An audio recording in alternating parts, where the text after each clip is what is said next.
Good morning. Nandito po tayo ngayon sa Toyota North EDSA. Magpapa-PMS po tayo ng Yaris Cross namin HEV dahil nag-clock na po siya ng 40,000 kilometer. So, nandito po ako ngayon sa loob ng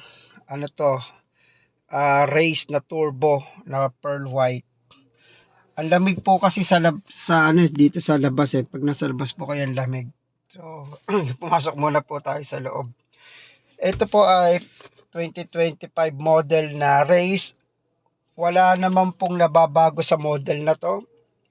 Ang maganda po dito sa napansin ko dito sa race. Noong pa nung to nilabas, mataas. Okay na rin yung center console niya.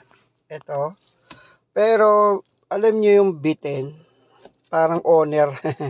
Hindi pa niya kinumpleto na mahaba. Tapos yung armrest niya, since kasi ito manual handbrake, meron po siyang cut. Pero since po noon hanggang ngayon, wala naman pong binabago dito sa race po na turbo. Yung pong head unit niya, meron din po itong Android Auto. Yan, may Android Auto po yan. Tapos dito yung air vent niya. Maganda naman yung air vent niya. Meron din siyang lalagyanan ng drinks. Pero I think kung maglalagay ka ng hot coffee, wag dito kasi meron siyang air vent. Yan. Kung yung air vent meron namang close, close nyo, kaya lang meron pa ring gaps. Ayun. So yung lalamig pa rin siya. Tapos meron din siya ditong parking, yung radar niya, tsaka yung sa yung traction control. Ayan, medyo nakalimutan po natin traction control. Tapos same pa rin po yung kanyang mga tawag dito, yung kanyang door handle may chrome. Tapos po dito sa ilalim, tignan po natin. Matic po to. Meron po siyang brake pedal tsaka gas pedal. Tignan po natin yung ilalim. Ayan po yung ilalim ng sa may steering. So po siya drive-by-wire din po siya. Ayan, tignan niyo po. I think wala na siyang cable. Ayan, kasi makikita niyo dito Ayun yung sa gas pedal. Ayan, pag tinapakan mo, ayun na siya. Lahat is drive-by-wire. Not unlike before na mechanical na may humihila papunta sa makina. Tapos push start engine pa rin siya. Tapos ito yung kanyang climate control. Automatic siya. Auto. Meron akong kasama sa trabaho. Nakita ko yung ganyan, nag-a-average siya na 10 km per liter. I think ang sasakyan kasi once na tumungtong na siya ng 12 pataas, doon mo palang masasabi na fuel efficient siya. Pero pag 10, hindi pa siya fuel efficient. So, depende rin siguro sa driving nyo, kung mabilis kayo, puro kayo hataw, bigla-bigla, ayan. Napapababa natin yung fuel consumption. Tapos ito yung glove box niya, plain pa lang din. Hindi siya parang dahan-dahan bumabagsak. Yan. Yung po palang loob po pala nito na nandito po yung aircon filter, dito niyo i-check.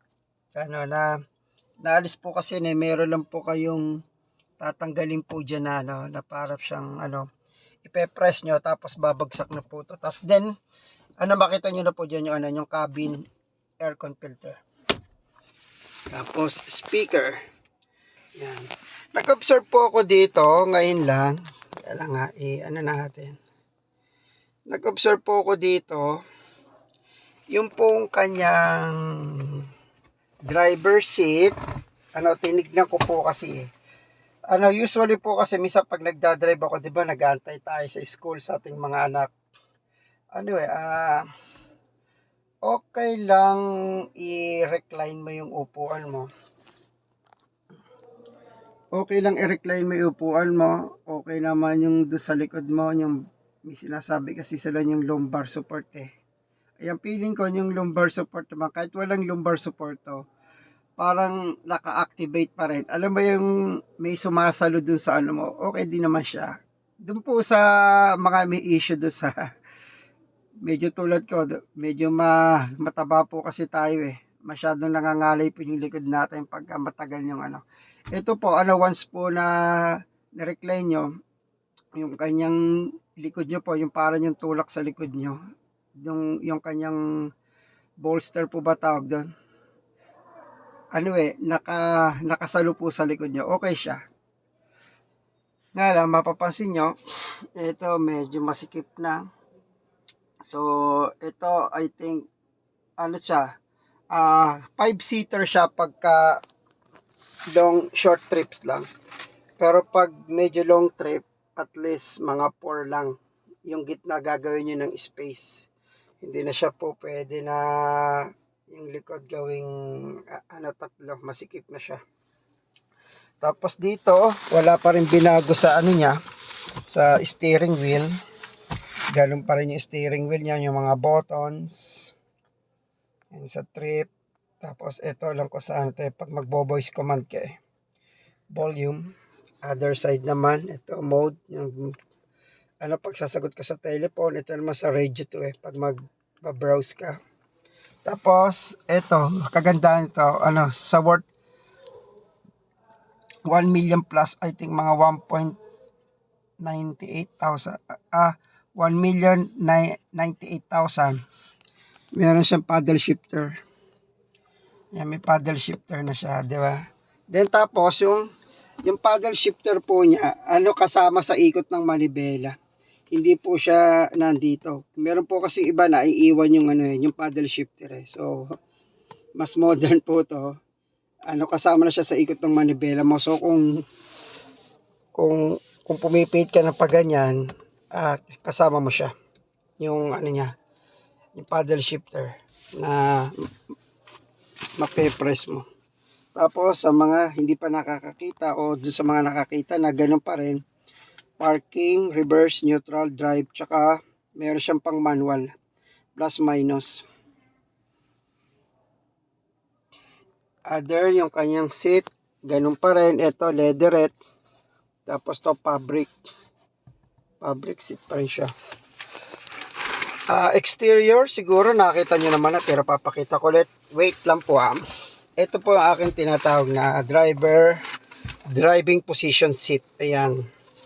Ayan. Ito po yung aking driving position seat. Ano, tignan natin sa likod kung ano yung aking magiging forma. I'm 5'4", hindi po 5'5".